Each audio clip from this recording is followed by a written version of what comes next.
Hello, my beautiful girlies. Welcome back. Today's YouTube is going to be more of a sit and chat type of YouTube.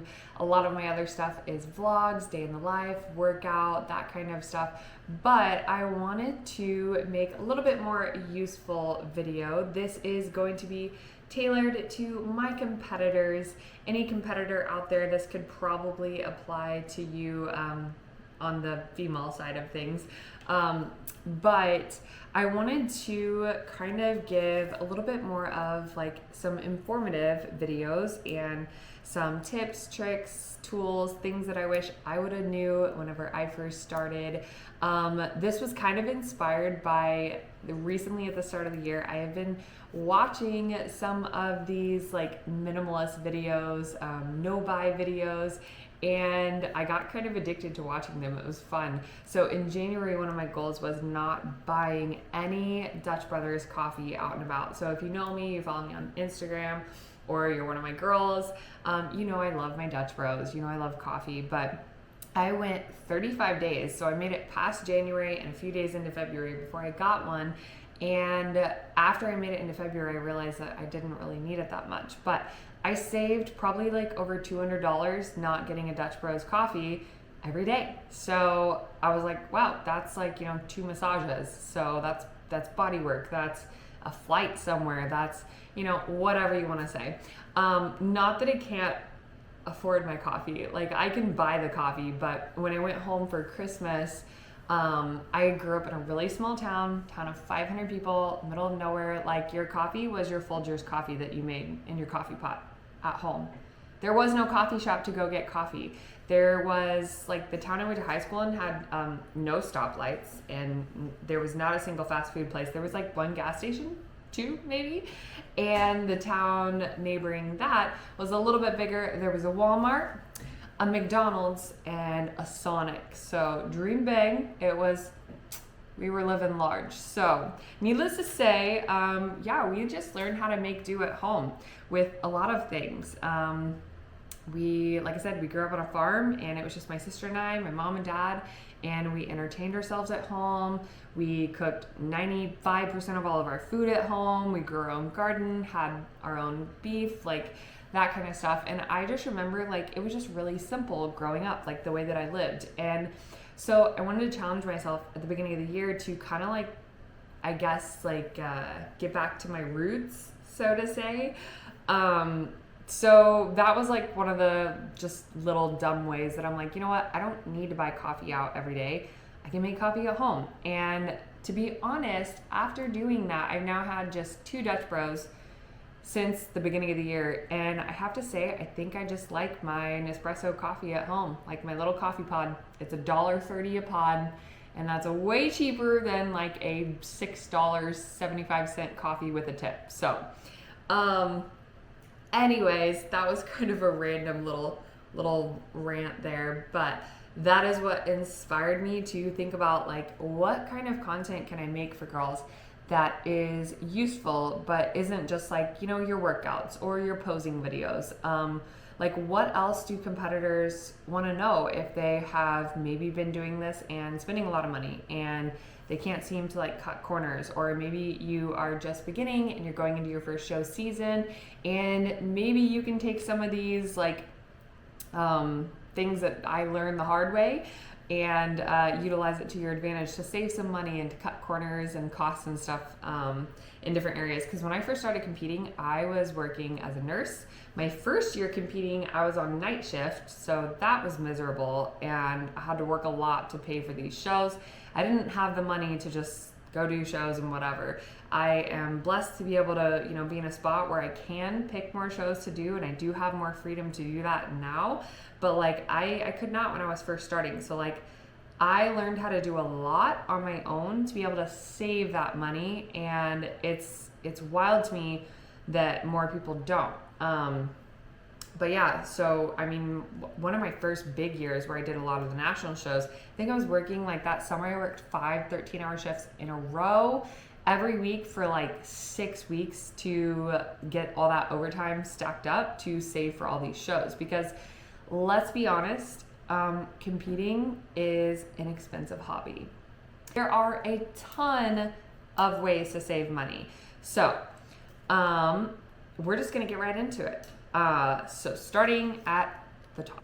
Non-negotiables for a show season are your NPC card, which I'm not sure how much they cost. I know the IFBB and the NPC price is different. I know when I was in NPC, I think it was like $125 for your NPC card. I'm gonna guess it's probably closer to $200 at this point, but that's a non-negotiable. You can't cut corners on that. You have to have an NPC card to compete at an NPC show before you compete at that show.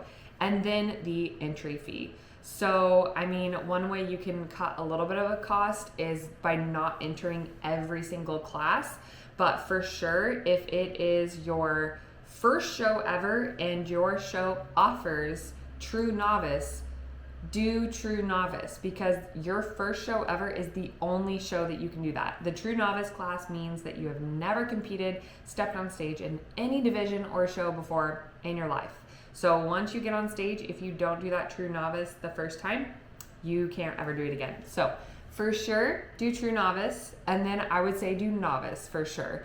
If you are a Masters competitor and you are maybe like over the age of 40 and up, and you want to make sure that you're entering classes that you can be really competitive in, of course, go by whatever your coach tells you.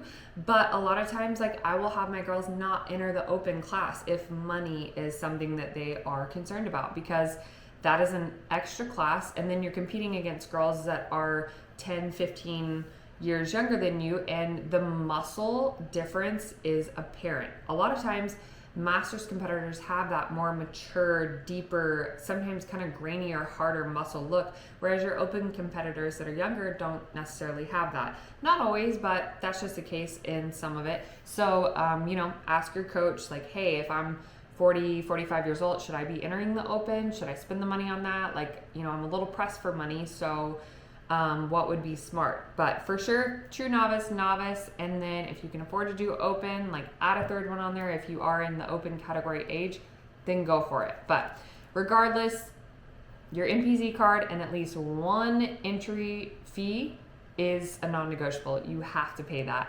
I know we had our posing seminar at Colt today, and they do a raffle for, like, some of it has, like, my girl actually won an entry to the Samson show in March. So, attend those free posing workshops if they have them near you.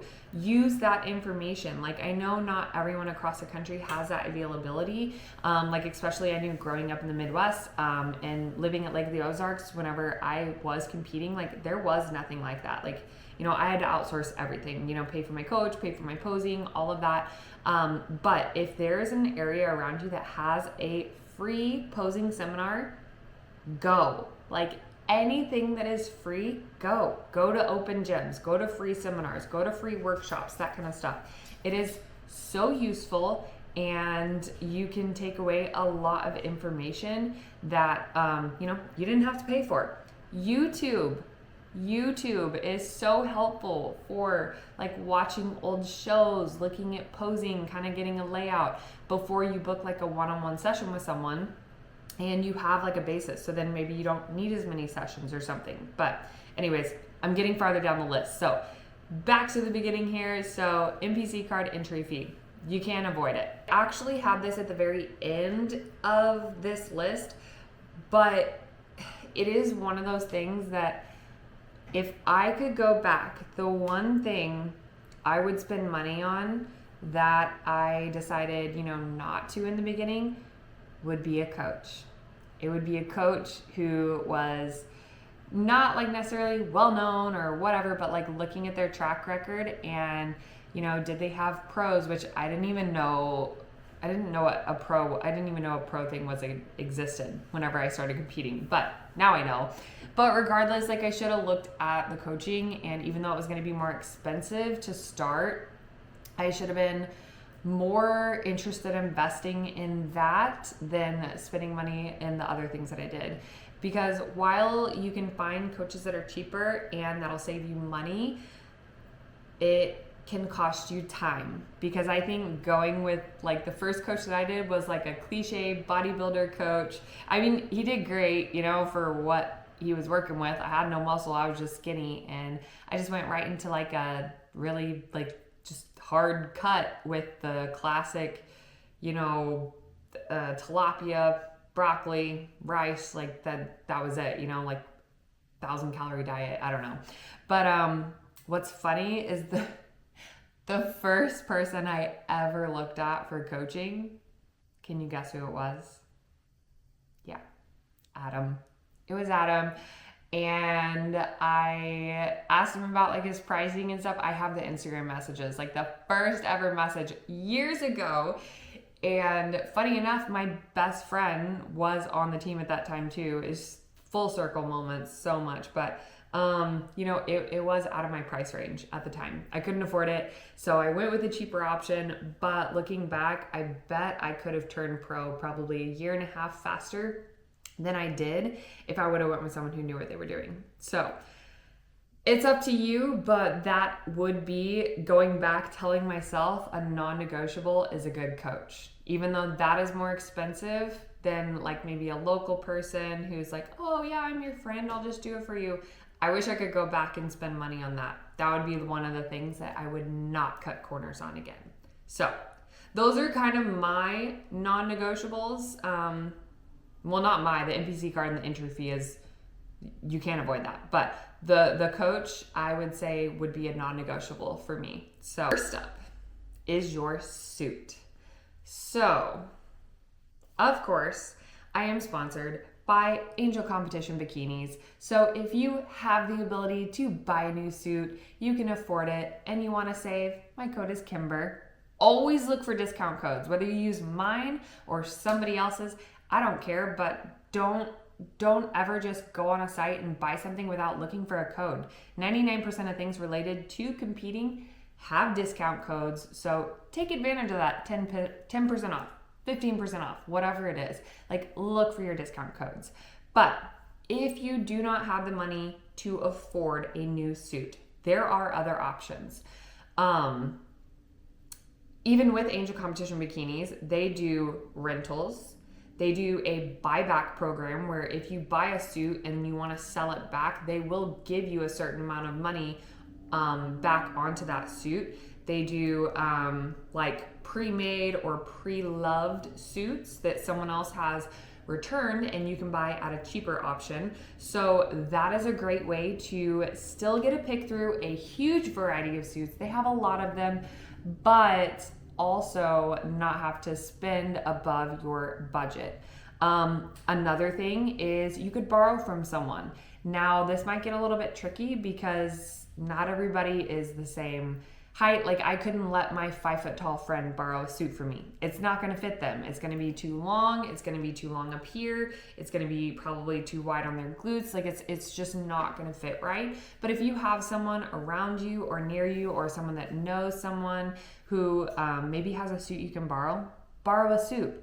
Not to mention, something that's super important is if you don't know for sure what color you want or what kind of suit you want or like the type of crystal colors and stuff, renting or borrowing one can be a great way to try out suits without fully committing to buying an expensive suit before you know exactly what you like. So those are some things that I would recommend. So borrow, buy pre-loved, rent, or for sure use a code. Next up is your competition heels. So this is one of them that, like, I don't want to call it like a non-negotiable, but I do think this one is a little harder to work around because when I first got my competition heels ever, I did order off Amazon. It was like the Fabulicious brand or something. Oh my gosh. The worst shoes I've ever used. I'm sorry, I'm not trying to hate, but they were so bad. The plastic was so hard, they cracked, the straps broke off really quick. I tried to find like a shorter heel, it had no platform. It was just awkward. And they weren't cheap. They were still like, I think $80 or something like that. So the Shoe Fairy is, of course, slightly more expensive, but the quality is unmatched. I still have a pair that I bought 3 years ago. I think it's like the first Olympian 2.0s that are just like clear. It's a 4.5-inch heel, and they are so comfortable. They clean off beautifully. The plastic is so like it's pliable, like it doesn't like crack or break or whatever else. So honestly, I know that they are a little bit higher, and I know I'm trying to make a video to save money, but the whole point of this is if I could go back and not have bought the 2 or 3 pair off of Amazon that were cheaper, but I had to buy multiple pair and just buy the 1 pair of good ones when I first started, I would 100% go back and do that. And again, I'm not trying to pimp out my stuff, but my code is Kimber for that as well. So if you want to get some Shoe Fairy heels and you want to use those, my favorite are the Olympian 2.0 with the straps, but I like the full bling. I like me some bling and some glitter. And I know back in the day, they used to say that you shouldn't wear the full bling ones and it's distracting. Nobody's looking at your feet. Doesn't matter. If you don't want the bling, don't wear it. If you do like the bling, wear it. It really doesn't matter. I do tell my new competitors also, while the slip-on ones are great for like check-in pictures, and if you can get 2 pair, and again, money's not an option, go for it. But if money is a stressor, you can only get 1 pair, buy the pair with the straps. Don't get the strapless.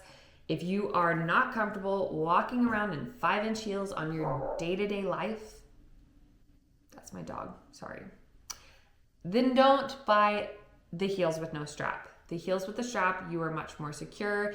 If you're like sweaty and nervous on stage, your foot slips around, like that strap holds you in and you don't have to stress about it coming off. So that would be my advice, to spend less money on heels, even though you're investing a little bit more at the beginning, is do not go for the cheaper ones on heels. Just don't. It's not worth it. And again, you don't have to use my code. Use somebody else's code. There's like 3,000 codes out there.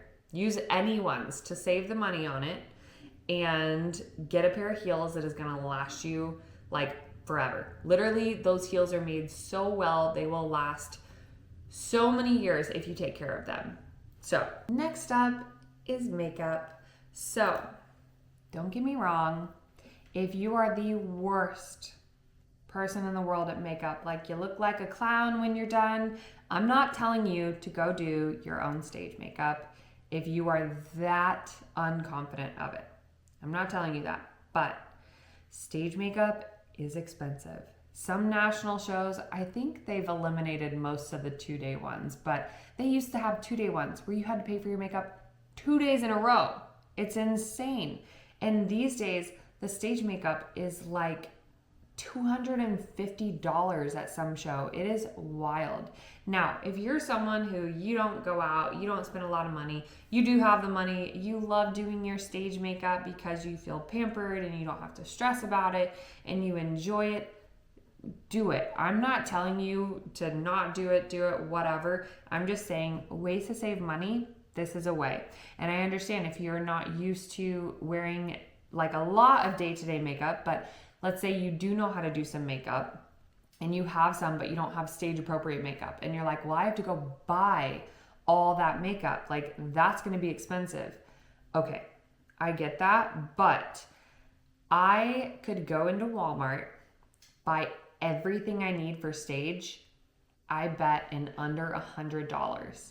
And that would last me probably, I don't know, a whole year of shows. I've done 9 shows in a year before, and I've never had to re-buy makeup that I bought like at the beginning of the year.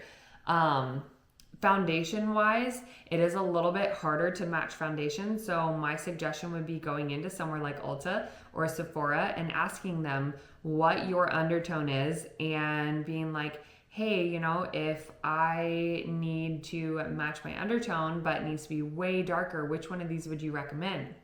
And, you know, it's not going to be the same brand. And, you know, you may or may not buy it there. It might be affordable to buy it there. You might have a coupon, discount code, something like that. But you can do that, and then they can kind of help you out, pick that, and then find that similar shade at Walmart or Target. Speaking of makeup, I had some in my eye, I'm pretty sure. Okay, back to this.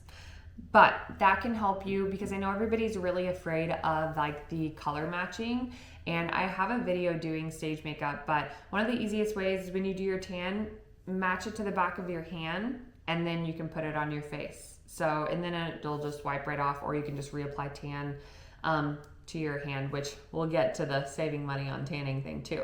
So, it's not that scary to match your foundation. I promise it's not.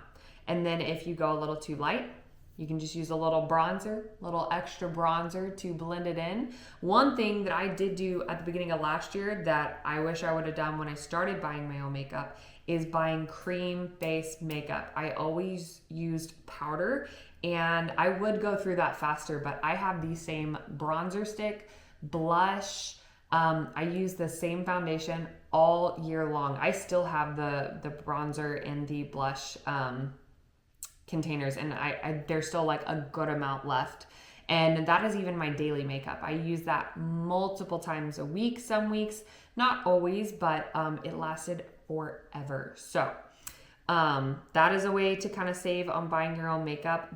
And you don't need 3,000 different color palettes on your eyeshadow. Pick one eyeshadow palette that vibes with your personality. For me, it's rose gold. ColourPop is really cheap. Maybelline makeup. Maybelline makeup is how I started out with doing my own stage makeup. I did not wear makeup until I was almost 22.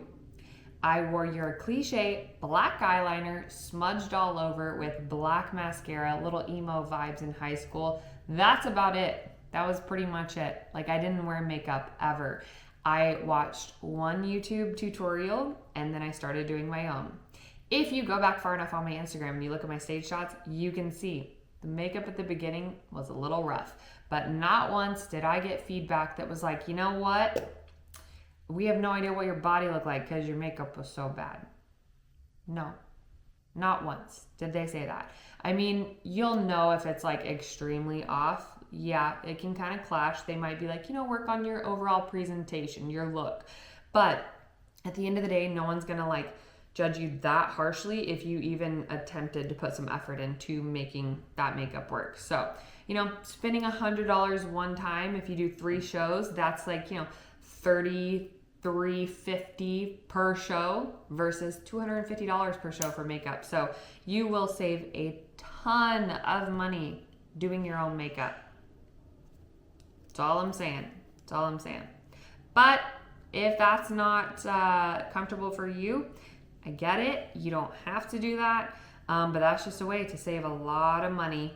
And not to mention, my favorite thing about doing my own hair, my own tan, my own makeup, I don't have to wake up at 2 a.m. to go to any appointments. I don't have to wake up at 3 a.m. I don't have to throw off my digestion.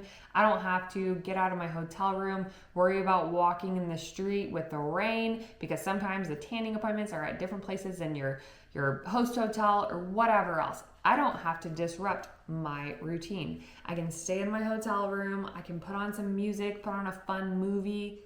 Hi, Pippi. That's my puppy. And I can just vibe out doing my own thing. Like, that is what I tell girls, especially if makeup is running behind at a show. I will have girls that are so stressed out and then they get super stressed, and that does affect the way that your body looks. So eliminate the stress. Do your own makeup. Stay to your own schedule. It's wonderful. It saves money. It saves time. Saves stress. It's great. Next up, speaking of tan, and yes, I know I have another code for this. It's still Kimber. Again, I use these products, which is why I end up getting sponsored by them, because I use the products that much. They're like, oh yeah, this girl uses it. So, we might as well give her a code to throw out to people. I do not promote anything that I don't actually use myself. The supplement company that I work with, I told them I would not promote them until I tried all the stuff. And they sent me a whole box of stuff to try before I signed on with them. Because I'm not someone that's going to be like, oh yeah, use this, and I'm not using it and it's in a box in a corner. That's not how I vibe. But back to the point. Tanning, DIY tanning. It's not that scary, and you don't have to have someone to help you.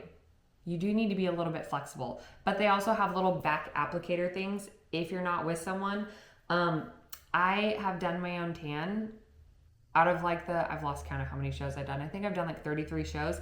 I've done my own tan at all but like maybe 7, which those were all like way early on in my competing. As a pro, I think I've only had my tan done like twice, and that's because I had the top coat done. Because Pro Tan was at the show, and they will sometimes be there, and so I'll do the top coat with them, but I still almost always do my bottom coat on my own because it dries way faster. And the Pro Tan girls gave me a foolproof method for doing my tan in the morning to get dark enough. It's chef's kiss. So DIY tan, I think the kit for Pro Tan is like I want to say it's like $140, but honestly, I just buy like the big jug of the overnight competition coat, the dark color, like the dark one. And I get one thing of the top coat now because this is how they told me to do it. So either way, let's say you spend $200 on like the two big things that you need, and they come with like the little pads a lot of times. Then that will last me, like, again, the year I did 9 shows, that one like giant bottle lasted through all of them. So you split that up between the shows, and it's a lot cheaper than, sometimes Pro Tan is at the shows, but there's a lot of different tanning companies, and some of them can get up to like $250 for your base coat, your top coat, a reapplication, that kind of thing. It can get really pricey. So, which I do think my code works on an actual in-person tan. So you can try that. Maybe that'll save you some money too. But for the DIY kits, you can get those on Pro Tan. You can pick like for the super dark or whichever color you want to come in the kit. And I think the small little travel kit should last at least, a lot of times I think it'll last almost 2 shows, not super sure, because I do just buy the big bottle, but it's still cheaper than buying like a tan usually with a tanning company. And again, it saves you time, it saves you stress. You know, you don't have to stand butt naked, awkward in front of like 15 other girls drying your body. And sometimes it takes forever to dry. I swear the last time that I did do it in person, it took me like freaking 40 minutes to dry. Nobody wants to stand there butt naked in front of people for that long. Really least I don't. So save on your tan, do it in your room. And if you have to do it by yourself, I promise you, going up and over, sides, and up the back, you can do it. You can hit the whole area. And if you need to, just buy their little back applicator. It'll work out fine. And most of the time your hair is going to be like over it anyways. So save money, do your own tan. Next up is hair. Listen, I get you may not be a professional hair curler. I use just your standard little clamp curling iron. Clamp, twist, your good old school twirls. You can use the wand, or if all else fails, just leave your hair straight. Like, unless your coach is just totally opposed to you having straight hair. There are a few girls that I recommend not to do straight hair. I do not look good with straight hair. Like, I'm taller, my features are a little longer. I think having straight hair just elongates my overall look too much, and I don't like it. I'm not a fan of it. So I always go with curls. But it's really not that hard to curl your hair. Again, look up some YouTube tutorials. Curl it the night before, or leave it in like a little cap to where it's like curl it really tight curls. And then in the morning, just brush through it. And then you'll have these like nice, you can't see anything because it's all black on black. But I brush through my curls, and then I have these nice, beautiful like beach wave curls. I do have extensions in. That kind of money does add up. I will say it's the most expensive thing I've ever gotten addicted to, but alas, here I am, and I'll probably never get rid of them. But if you don't have extensions and you need a longer hair, you want longer hair, you don't need it. But if you want it, they do have some cheap halos on Instagram, Facebook. What am I doing? On Amazon, they have halos, they have clip-in extensions. Of course, if your hair is not black, you know, different shades of hair is going to be a little bit harder to match. But that is something that you can, you know, put in yourself. When I first started competing, I had like almost, my hair was like purpley auburn, dark brown. I was working my way to black. It took me a while, but I finally got all the way there.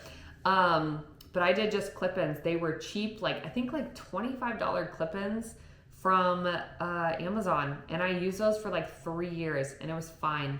I want to say I might have won my pro card with that, actually. It's crazy. So, yeah, do your own hair, straighten it, or learn how to curl it. You do not need to pay $250, $300 to have your hair done, or $200, however much it is. I really don't know the pricing of a lot of these. I just know it's expensive. But again, you can do it yourself, save a lot of money, and then you don't have to wake up at 3 a.m. to have your hair done. Not to mention you don't have to sit with your hair done for 10 hours before you go on stage. If you're a bikini or fit model, you probably ain't going on stage until 1 o'clock. So if you get your hair done at 3, and you're just gonna sit there like a plastic doll. You can't move. I hate that feeling. I want to sleep in. Let my body do its thing, wake up nice and rested, and just take my own time. So, travel. Okay, this one is one of those that kind of could be a non-negotiable for people. If you have the ability, and again, I did not really whenever I did competing when I first started back in Missouri. There was one show in Springfield in July each year, and there was 1 or 2 shows in Kansas City and St. Louis. Arkansas, let's see, I went to Arkansas, Oklahoma, Tennessee, Texas,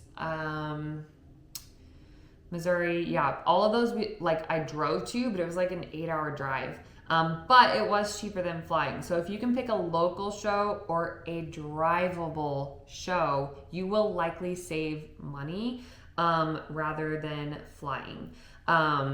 So that is just something that I would recommend, is if possible. But I know that's not possible for everyone. So if you live somewhere very rural or not near any areas that there are shows, unfortunately that's going to be one of those non-negotiables. You're just going to have to pay for travel. But you could maybe try to plan your shows around the time of year that travel is not as expensive. Don't try to go during a spring break or some kind of destination for a lot of tourists on peak times or something like that. So along with travel, hotel, if you don't have a spouse that's going with you, or a significant other, or family member, and you want to try to save money, reach out to, if you're on a team, reach out to your teammates, see if anybody wants to room together. That is a great way to make new friends, meet new people, and save a ton of money.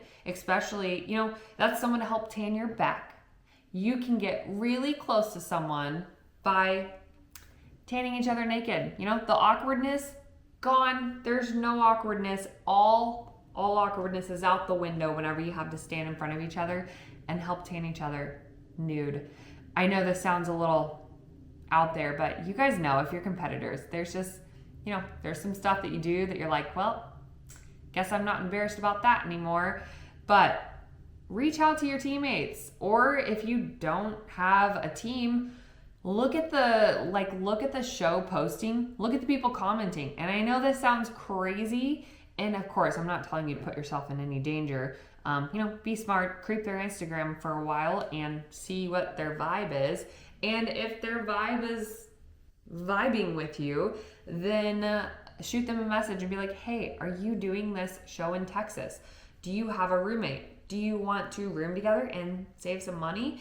And honestly, I bet you 90% of girls, as long as they're not going with a family member, will say yes. And it's a great way to just meet people, make new friends. It's a lot of fun. Next one is posing.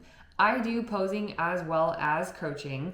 So I do both, but one of the things that I always tell girls, I don't care who you pose with. I even told the group of girls that I posed with today, I do one-on-one posing. If you want to pose with me, my link is in my Instagram bio. I do it on FaceTime or WhatsApp or in person if you live here in Vegas. So, shoot me a message if you want some in-person posing. But otherwise, pick anyone, and do at least 2 sessions with someone. Do one to learn your posing routine, and then go back maybe a couple weeks later and go over it again to make sure that you are not practicing the wrong thing. And then if you can, do one more right before your show to make sure that everything is on point. But you don't have to do like a big paid posing subscription. You don't have to do posing every single week with someone. If you get the basis and the foundation of your posing, and then you practice it religiously every week of your prep, and then, maybe pop back in once every month or once every 2 months, let's say if you really can't afford it.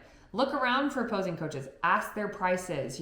Everyone's prices are totally different, and you might find someone that's a little bit cheaper. Of course, that goes back to the whole coaching thing. Like, don't go so cheap that you're going with someone who doesn't know what to do. Like, probably wouldn't be smart to go to a figure competitor if you're a fit model. Like, I'm not saying that they don't know it, but for me, like, I'm going to pick a bikini competitor if I was going to ask someone to help me with bikini posing. Like, I want someone that actually knows the posing, just like a figure competitor would probably want to pick a figure competitor. So I do say, there is a lot of YouTube videos about posing. There's a lot of Instagram content about posing. So you can definitely look up that kind of stuff, learn, get your basis from there. Go to those free posing seminars if they have them near you, or drivable to you, and learn from that. But at the very least, at least pay for 1 to 2 sessions to make sure you have your posing right, because you don't want to prep for 16 weeks and then show up on stage and not know how to display your body or your physique and end up like losing because you didn't know how to pose. Okay, back for the last few tips. My camera died, so I went down to make a snack while this charged a little bit. Then I went to wash some things in the sink, sprayed myself completely with ice cold water all over the floor. Tragedy. Anyways, we got a new clean shirt on. It's dry. So back to one of the last things, stage shots. I know we love to get stage shots. I love them. I get them at a lot of shows, but I will say that adds up. All the creative packages and the really cool ones, maybe save up, do 1 stage shot a year, or it's your first national show and you want to document that, and it's your favorite photographer and you want to do that. But I would say not getting stage shots at every single one of your shows. 99% of the time, your stage shots end up on NPC News online.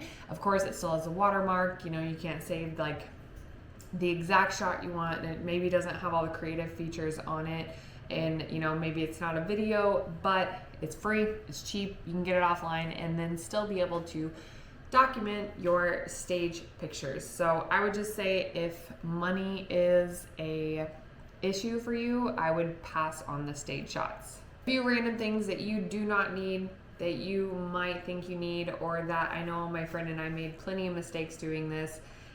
Brand new outfits for check-in or post-show meal or anything, just wear something you have. You don't need a new outfit. A lot of times you're going to be so tired after the show, you're going to go in your PJs that you wore for after tanning, or what you wore over your bikini show, because you're like, you know what, I don't care, I just want to go eat. Do not buy all kinds of weird, crazy pump-up stuff, band stuff and this and that. 1 booty band, 1 long band, that's it. You don't need to get all kinds of other crap. Aim for a checked bag, like for flights, whenever you have to fly.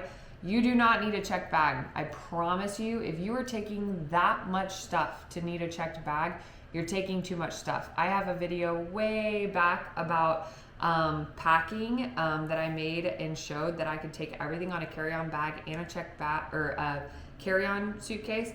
And mind you, this is whenever I was doing my own hair, tan, makeup, all my food. I had everything I needed for a show weekend, and I did not have to pay for a checked bag. So that's one thing, don't do it. Minimize your stuff, take less crap. And that was even having backup suits, backup heels. I had everything I needed, and I did not have to pay for a checked bag. Matching tanning, sleepwear, bedding stuff. Don't get me wrong, it's great. If you want to buy it at the beginning, buy your one forever this or that set that you're going to use for every single show, your backstage blanket, whatever. Go for it, but otherwise just use something at home. I use 1 flat twin size sheet to sleep on. I take it, I fold it in half, I get inside of it. I've had the same one for 3 years. You don't need like this super special, expensive, crazy sleeping bag for tanning, like that kind of thing. It's just not necessary. Don't waste some money on it. Jewelry, you don't need some kind of crazy expensive jewelry. You just don't need it. I literally will buy my Amazon jewelry half the time. Like the jewelry I wear for stage, it's a pair of $10 earrings off of Amazon. You don't need 30 bracelets, 80 rings. Like you just don't need all of that stuff. The judges are not looking at your jewelry. Nails, if you don't have money to go do your nails, do your toenails, paint your own toenails, put on press-ons. I wore press-ons for many years for many of my shows. And buy the cheap ones, $6 press-ons, glue it on, buy one tube of glue if you don't trust the press-on, and glue your nails on and paint your own toes. It doesn't matter that much. You think it does? It does not matter. I'm sure there's things that I left out. If there is anything that you can think of that I left off this list that might help another competitor be able to save money or save time or hassle or stress, add it below. Also, now that I've kind of made a different form of video, a more informative, maybe it's more helpful for you guys, let me know what else do you want to hear. All things competing or not competing, really anything. I'm an open book. I love sharing knowledge and information, if I have it. And if I don't, I like looking it up and watching my own videos and researching over it. So let me know what you want to hear moving forward. And then comment below your number one absolute necessity for a show weekend. This doesn't have to be something like realistic. It can be like your corny like good luck charm or something you have to take with you on a show weekend and have with you that is like special to you. I want to know, but let me know what you want to hear moving forward. Don't forget to like, subscribe, and follow along for more day in the life vlogs and helpful tips along the way. So thanks for listening, guys, and I will see you next time.